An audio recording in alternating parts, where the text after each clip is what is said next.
எல்லா வகையிலயும் தகுதியான வெண்ணிலா இப்ப என் வீட்டுக்குள்ள இருக்கா. அவளை கூட்டிட்டு வந்த நீ வெளியில இருக்க. இதுக்கு காரணம் என்ன தெரியுமா? யார் யாரோட சேரணுங்கிறதா விதி. மறுபடியும் நீ இப்படி இடியாப்பம் விக்கணுங்கிறது உன் தலையெழுத்து. என்னதான் நீயும் உன் அம்மாவும் எங்களை ஏமாத்தி என் வீட்டுக்குள்ள வந்தாலும் கடைசியில என் பேரன் ஆசைப்பட்ட மாதிரி எப்படி அவனோட வாழ்க்கையில வெண்ணிலா வந்துட்டான் பாத்தியா? இனிமேலாவது உன் தகுதி என்னமோ அதுக்கு ஏத்த மாதிரி ஆசைப்படு.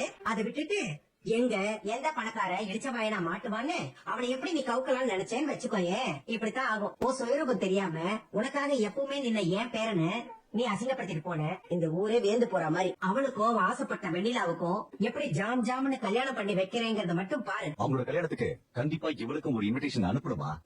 அப்பதான் இவ வைரஞ்ச சாகிறத பார்த்து நாம என்ஜாய் பண்ண முடியும். அவ்வளவுதான். அவங்களோட கல்யாணம் தான் உன்னோட கடைசி பக்கம். அதுக்கப்புறம் என் பேரனோட வாழ்க்கையில உனக்கு இடம் இல்ல.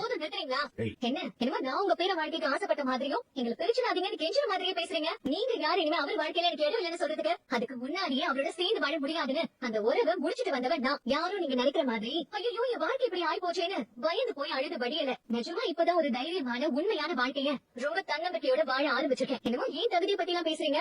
இடியாப்பம் வைக்கிறவங்க எல்லாம் பார்த்தா உங்களுக்கு என்ன அவ்வளவு கேவலமா இருக்கா? உங்க குடும்பமும் சமைச்சு வச்சுதான் பொழப்பு நடக்குது. அதான் மறந்துட்டு பேசாதீங்க.